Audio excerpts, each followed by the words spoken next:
Morning, everyone. Thanks for being there so early. So this talk is about learning XS by example. But before we start, how many among you already played or created their own XS module in this room? Okay, perfect. So for this talk is mainly targeting people who never created XS modules. But on the other side, for the one who, like half of the audience from what I can see, who already worked with XS, this is going probably to provide you some tools or some trick to, that you could use with your XS modules. So first of all, I'm Nicolas, and you can find me online at Atomic, where you could find also the slides for this talk. So why by example? Because XS is hard. It's hard to learn, and I really think that examples on digging directly into the code gives you the best way to understand it. You need to play with it. You need to do mistakes to learn with it.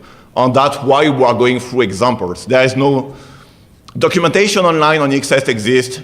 Some are good, but it's pretty hard to find content to know where to start. And the goal of this talk is let's try to do it together using a toy example, which means that I'm going to show you in that talk a module that I use for the purpose of that talk. It's not designed to be used in production. It's just there as a toy so we could play with it. So why XS? XS, it's a glue. The glue that's going, in fact, to make the transition between your C program or any existing C library on your Perl code.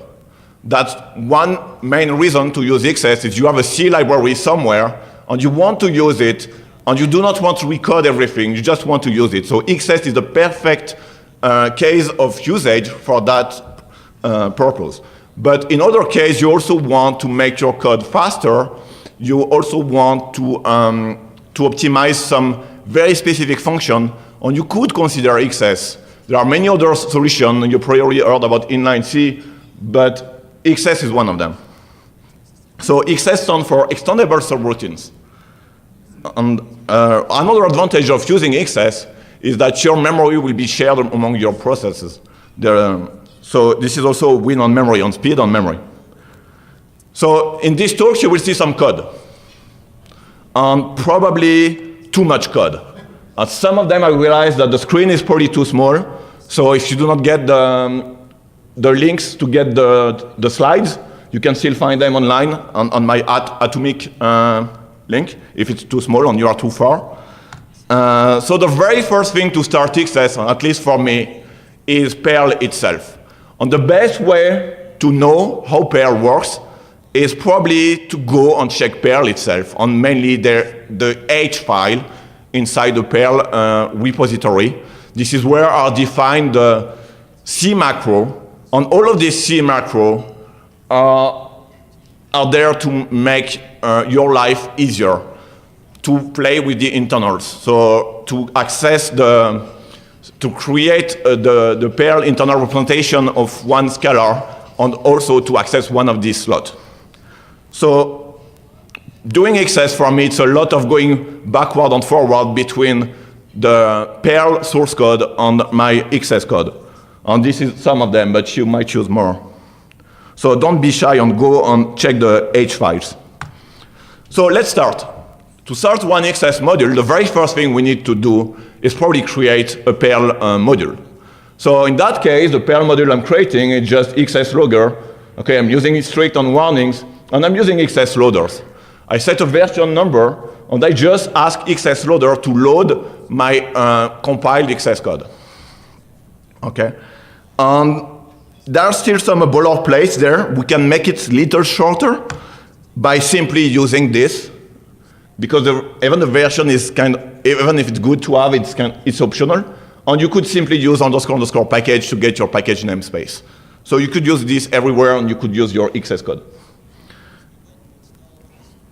So now that we have the PM file, let's have a look at the XS file structure. The first thing is where you should save that file. Technically, that file should go in your distro directory lib/.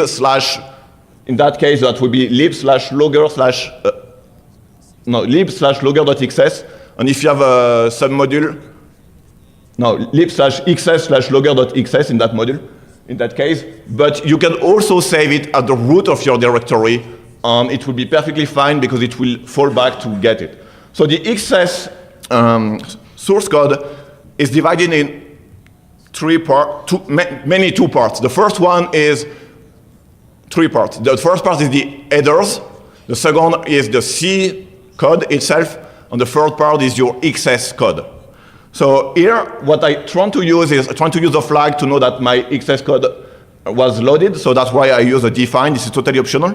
Then I include Perl itself, the three main H file that will load symbols on the Perl API. Okay, and then you could, that's where we have extern.h, perl.h, xsub.h. That's what's required to do XS. And then you could load any C library. That's where it goes. But you could also provide your new own h.file. Okay? And then you can start XS. So you are going to define your module namespace by replacing the colon by underscore, by convention. And you set your package namespace, and the prefix is absolutely optional. I try to use it more and more because it makes it also clear, which means that all my function will start by that prefix. In that case, all the function will start with xlog underscore, which means in the namespace XS logger, the function sum will map to xlog underscore sum. Okay? So if we have a look at that function in that here, it takes two arguments, a and b. And for a and b, what we are going to do, we are going to access to the integer slot of the scalar value. And we are going to do the sum in C, which is absolutely useless. You're not going to make any optimization doing this. And then we are going to create a new ASV with that value in that integer slot. This is just for example there. So this is your very first XS function. So now that we have the PM file, we have the XS file, we need something to build them. Most of the distro will use xutil Mapmaker. And that's what I try to do there. So that will, then you could run make on the make test, make install, it will compile your thing in blib. But I also try to switch to Desir. And this is the minimal Desir configuration I could find to do XS. You can probably remove it because add basics involve a lot of things. You can probably make it shorter. But, and I try to use a cpan file to list all my distro, which is much more easier. So then using this, you could use a DZ test, a DG build on this release also. This is very, very useful. So our previous example was providing a sum. So we want to just check that the sum is working. In that case, we're just going to do three sum, one with two integers value, and one with two strings, and one with one string and one integer, just to check that our C function is working. Yeah, so I'm cheating there. You cannot see anything, but it's passing. And I run make test on the, and I also run it manually using prove. And if you use prove, you need to use the BL argument to specify the blib directory on the lib. So let's start. Now, part of this talk is also I'll show you how we could create a model, an object in XS with accessors and play with it. So mainly in C, you have struct and enum. So let's use both of them. So we're going to create a struct to save our logger information with some information. So like, are we going to use color? Would it be printing debugging information? What the PID who started creating that logger used for destroying it? Where is the file where we should log information? And what kind of level it is. So this is what contains the struct. And for the level, we are going to use one enumeration because it makes the code easier to read. We could also use simply integer, but that makes the code much more easier to read. And if later we need to remove one or add one, it will be easier. So this is my H file.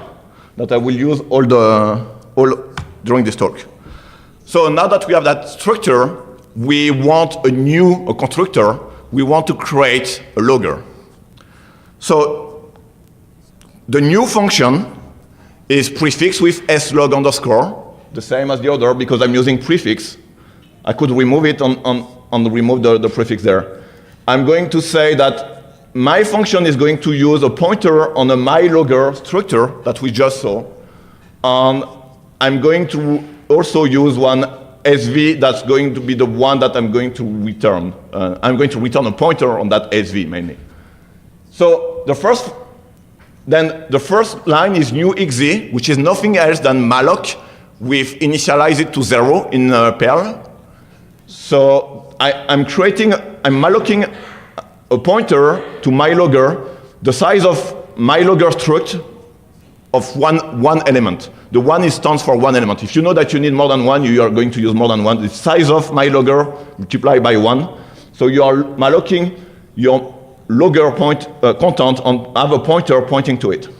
Then what you are going to return to Perl is not the struct itself. Perl will not be able to understand it. What you need to return to Perl is a pointer that points to that structure. Perl needs to be aware that that pointer points to something. So what you're going to do, you're going to create one RV, which is a reference, and that RV is going then to contain the memory address, what is ptr to IV. We are converting the pointer to one integer value and store it inside the IV slot of the object where your reference points to. Because previously you got new SV RV, which upgrade the SV red val to one RV, and at the same time it creates one SV that point to it, and it returns you the SV where the reference points to. So obj is where we are pointing to, and we just want that memory address there. So what we can see from there, it's a lot of boilerplate to convert the pointer of one struct to something we could pass to Perl, and the reverse will be the same. Once we will have that SV, we will need to access that RV, then access to that IV, and then convert it to the pointer and cast it. So it's a lot of boilerplate, and of course, Perl comes with some very handy solution to solve this problem. And this is named Typemap. So most of the time you will find Typemap inside a file named Typemap in your distro. And the Typemap just say what needs to be converted to what. In our case, we have a reference pointing to a struct. So we are going to use the tptr obj. This is exactly what it is designed for. There are probably 20 of options you could use instead of tptr obj on the right. And we're going to say that mylogger pointer need to convert to tptr obj, and the XS logger need to convert to a ptr obj. The good thing is you could use Typemap inline in your XS code. That's what I'm doing on the right, so you can also put it on the same slide. And it's only to have it there. And then our function on the left become the one on the right, which means that instead of saying I'm going to return one SV pointer, I'm just going to say I'm going to return one XS logger, and the Typemap will know how to convert that XS logger to, we know how to convert the pointer to my object to a XS logger due to the two Typemap lines. And same thing when we will get it, we could now say we could prototype function now with XS logger or mylogger instead of one SV, and that would avoid us all these boilerplates of accessing the reference pointing. But yeah, this is just optional. That just makes your code shorter and easier to play. So now that we have the constructor, we need the destroy. Because you are mallocing this memory address using new XZ, you are also responsible, you are in charge to free that memory. My destroy function is prefixed with xlog and just say, okay, I'm going to free the memory if if the element exists. So that's all I have there for the. So now we have a new and we have a destroy. Let's try to test them. So the easiest thing will be to create a new object, check that it's blessed, and force the destruction by forcing the undef there and see that how it behaves. And you need to be very careful because depending on the operating system or the compiler you're going to use, you might have segfault on some and not on others if you have it incorrectly. Like for example, macOS compiling on macOS 10 might hide a lot of bugs comparing to compile on some Linux system there. So okay, so we have a constructor, but now how we could pass some arguments to our constructor? Because new is fine, but I would like to add some arguments. So I'm going to cheat there because rather than passing argument one by one, like a list, I will pass a reference to an array, to a hash.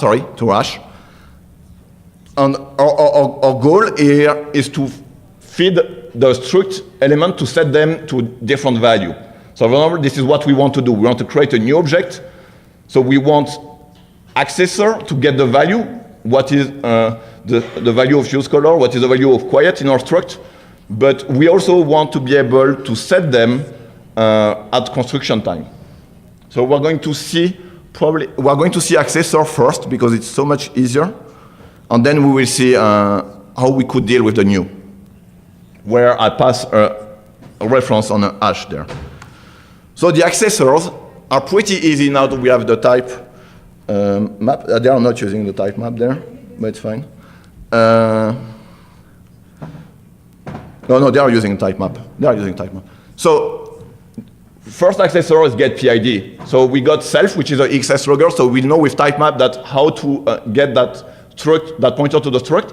And then we have our struct self there, and we just access to the PID slot. Slot inside the struct, which is a C integer, and then we convert it to one SV which is one SV where the integer slot is filled with this, and we return it to Perl. That's how we access the PID. And same thing with the color, even if the color is a Boolean, is the same thing. So we can see that these two accessors, for example, have a lot in common, and we would like to reduce this. And there's a way to do this also in XS. This is what's named aliases. And this is how you set it. So you set a like kind of virtual function that you could also call, by the way. So getters. And my alias will be get PID, use color, get level, and get quiet. Because they are doing the same thing. They are retrieving data from the struct. Then what you would have is a special value named IX, like index, and that will match the purple value on the right, 1, 2, 3, 4. And then you can do a switch, say, okay, when it's get PID, it will be 1, so I will access the PID slot. When it's the use color will go to the second one, and so on and so on. And in case I'm using something which is not defined there, I'm going just to return undef. That you are using SS return empty for this. So then all your accessors could be in a very handy function, and it's not going to pollute a lot of your code. So now let's go back to new. So new is taking an optional argument that, in my case, I'm using a reference to a hash. So I'm using ... the C syntax, saying, okay, optional argument. And in XS, rather than using the VA function family, you can use items for that special variable coming from XS that will tell you how many items are passed to your function call. So in my case, if we have more than one, because the first one is your package namespace, then what we are going to do, we are going to fetch the second element, st1. We are going to fetch the second element from the stack, because the first will be at 0 position. On that second element of the stash, we hope to be a pointer to one SV. And what we are doing, we are checking that that pointer is pointing to a reference of a hash. Its type should be PVHV. And if that's the case, then okay, we say, okay, we have some options defined coming from the Perl call, and now we could check these options. So that the first blocks with if items greater than 1. Then we set the default value. You will notice that I only set the default value for use color to 1. Why? Because we are using new XZ, and the Z stands for 0, which means that everything is initialized to 0 by default. So I only need to initialize value different than 0. That's cool. And then if ops is defined, which is if I've got one argument, I'm going to check if that hash has some of the key I'm expecting. And to fetch this key in Perl, you are going to use HV fetch, where you pass your pointer to your hash, your key, and there is a third argument which is optional, which means do you want to create it if it doesn't exist? In my case, I say false because if it doesn't exist, I have no reason to create it. Then if there is something defined for that slot, I've got a pointer on one SV, that's what SVP stands for, and then I can check if it looks valid. For example, in case of color, I expect Boolean, but mainly I'm just going to check if it's one integer there. And then if it's defined, I'm going to cast it to a Boolean and save it inside my struct. And then same thing with the level.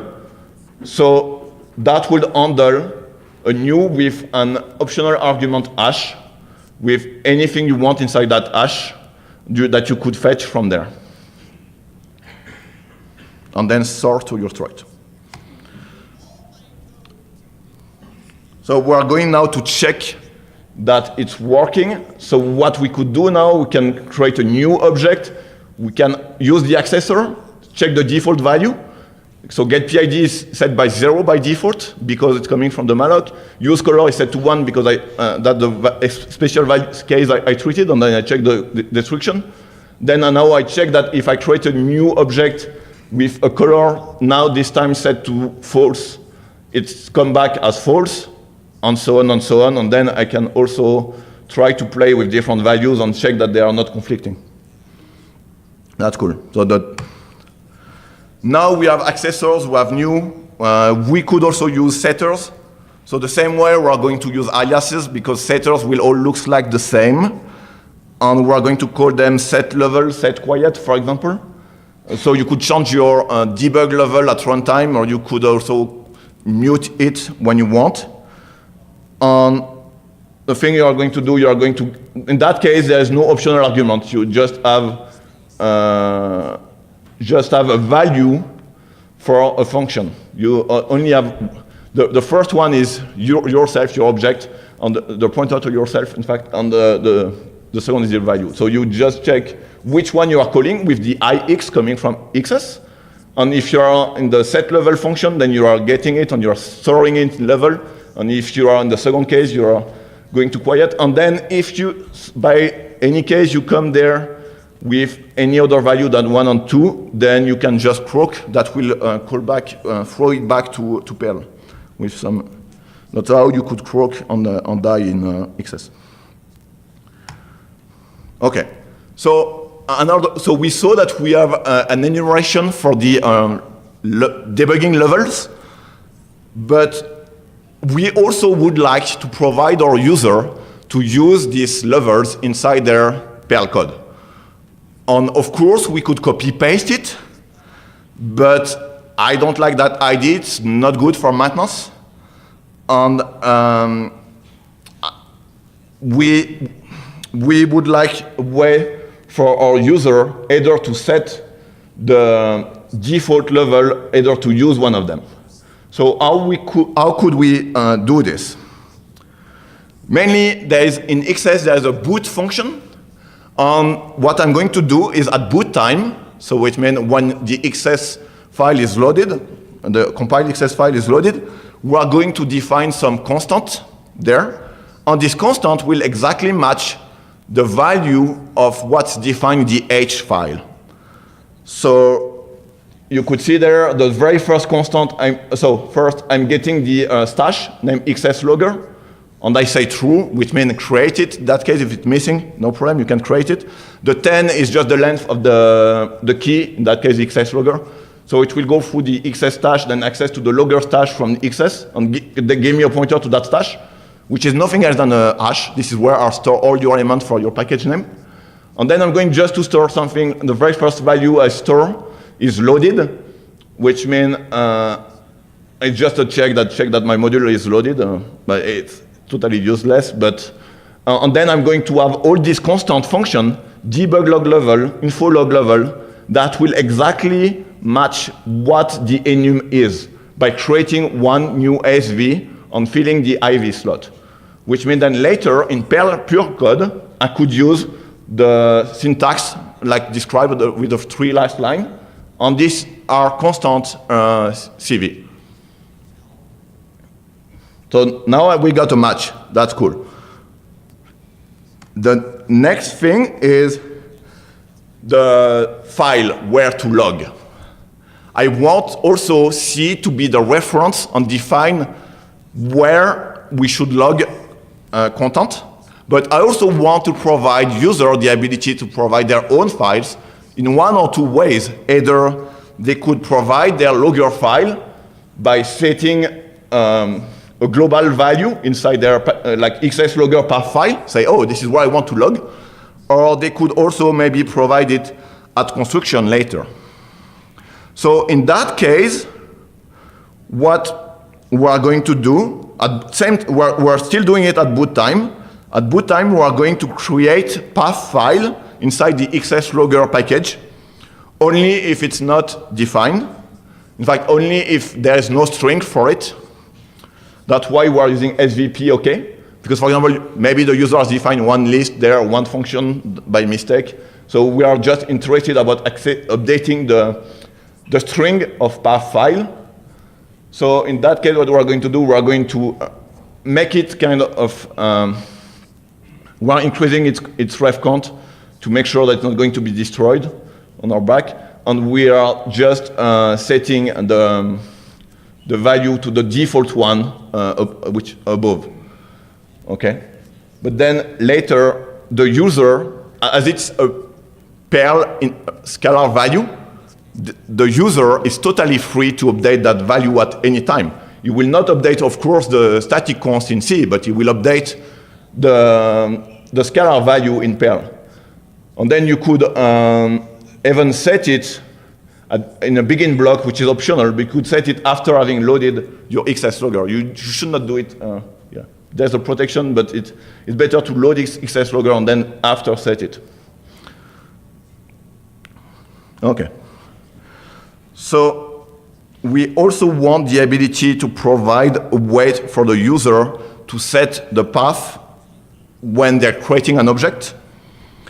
So same thing, we're going back to new, and inside the new function, we are going to check if the file path is set or not, and if it's not set, we're going to use at that time the value which is defined in path file. This has probably one problem, is that if I create an object and then change the value before starting logging, it will not use the updated value. It will freeze the value that was there before. And we could fix that behavior in the next slide by making it lazy in kind of one way. So for this, we will only request what is the file path when we are going to log for the very first time. And when we are going to log for the very first time, we are going then to ask, is there any value already stored in my struct, in my C struct? And if there is none, then I will check what should I use. Should I use the XS logger, or in worst case, I will fall back to the default C value there. So then you will have you will use, the second you start logging, even if you change the value of path file, you will still log to what was set for that logger. This is of course, you need one accessor. So just add one alias to the list and one switch to the one case to the switch. Cool. So the basic loggers. I try sometimes to like almost for logger, I try to like more than one way to use it, and I think it's a very good case. For example, you either want the quick and easy way, the one-liner where you don't want to initialize one object, you just want to say, hey, I just want to log info, one error, or whatever. That's what I provide there. And the second way is that you have a custom logger that you are creating with new, and you want then to use that specification, which are different than the default, and use this method call. Okay. And the other thing I try to like is a sprintf syntax, where you could pass optional argument behind. And I know that in most of the cases I'm going to use that. I will not need unlimited argument behind, so I'm just limiting. For the purpose of that talk, I'm just limiting it to 10 arguments. So for example, a number %d with the integer behind will just use sprintf to convert that number correctly to integer. So I like to maintain these two syntax, but that means that our logger function need to be aware of these two. And we see that all these logger function, the only thing they are doing, they are pointing to one of the to the file, or eventually to one file descriptor, but they are a lot in common. So for this purpose, what we are going to do, we're also going to use aliases. And the only thing we are going to do there, we're going to set what is the level we want to log. Okay. And I've got one extra information. I think we can see it there. Okay. The same, bigger there. So, except, yeah. So this is our loggers function. This is where they are all defined. And I've got one extra flag that I define the one that should die. Because logging and dying is two different things. Some of them, like for example, if your logger is disabled, it should not log nothing, and it should still die. So we have one helper to manage all this function to log. So now, how we are dealing with method or function call? It's very easy. We are going to check what is on our stack. So in this case, I'm not using self, comma, dot, dot, dot. I'm using dot, dot, dot directly because I have no idea what's the first argument. Is the first argument my object, or is the first argument one argument for the logger function? So the first argument on the stack is st0. So I'm just going to check in that case, and that's the only place I'm not using Typemap, where I'm going to check if that pointer points to one reference, and if that reference points to one object. Because when your reference points to an object, I've not mentioned, but there is a flag SV object which is set to 1. And so if that's the case, then I'm just getting my logger, and I know that, and I will set that my arguments start at position 1, and by default they will start at position 0. So then I could deal with the argument. So then the concept of the logger, once we will have this, will be to open a file handle, acquire a lock, and seek to the end and do the print. Okay. Yeah. So I came with a logger format. You just need to have one. I know it will be pretty handy to be able to customize it. But I try to use servers on multiple time zones, so I think it's good also to add the time zone to the date time, the level of the logger, the PID, the origin, and the message. Okay, we're going to see how to do this. And also, by the way, I also like colors. So there's a way to have colors there. So colors, same way, it's very easy. I will use one enum to list the colors, and I will use the last slot to so I'm using an enum to list the color, list mainly of strings to list the color, on the special character to disable the color. That are just the regular color code. So then printing colors will be very easy. If the colors are disabled, I'm not using them. I'm just printing the log level name. We're using fprintf in that case. I'm not using the C layer, the Perl layer. Sorry, I'm using the C layer directly. And if the logger are enabled, then I just got the color level code on the end of it, and then I wrap that level inside these two color blocks, and that will display my color block. So we just saw there in 5 lines how to display the information, the level name with color or not. Now we're going to check about the timestamp. Timestamp will be pretty easy. You will use time.h that provides you a time structure. As you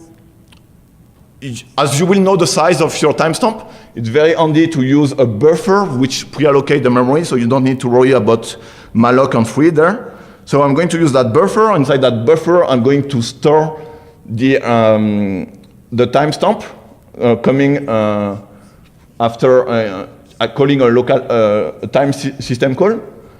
And then I will print it, and while I print it, I will at the same time add the time zone and check if the time zone is positive or negative, and that will add the timestamp at the beginning of the logger. So the PID, for the PID, we have a standard function, getPID, that will return you a PID. So you just need to say call getPID, and that's nothing else than an int behind it. So the interesting one now is the program name. The program name in Perl is $0. Okay, in Linux you could access it to command line. In C it will be argv0. So the lazy way to access it in Access will be to ask what is behind the scalar value named 0, and then check if that value contains a string. And if it doesn't contain a string, it contains one integer, upgrade it to a string at the same time, and then just get the string without its length. That's what svpv nolen does there. So we got a pointer to a car pointer there, and we could print it directly. So this is how we're going to get $0 there. Okay, and then the message. As I mentioned, I like the ability to provide like a fprintf format on our optional argument behind. So this is how I'm going to deal with this there. So inside the message function that we have saw. Okay. This is not there. Okay. That code is kind of very ugly. So what we are going to do, we are going to loop. So remember there we store where our arguments start at. So either position 0, position 1. Then what we're going to do, we are going to loop for all the optional item passed to the function and check what type they are. And depending on the type they are, we're going to store them inside a struct that will, because we want to do a C layer, either we will store it as integer, double, or car pointer, and then we will pass these values to our printf macro. So that thing is just looping, and we're limiting it to 10, so that's why we are limiting up to 11 with the first that could be there. And then we are going to just store them in a list. targs is a list of this argument there. Oops. What happened? Okay.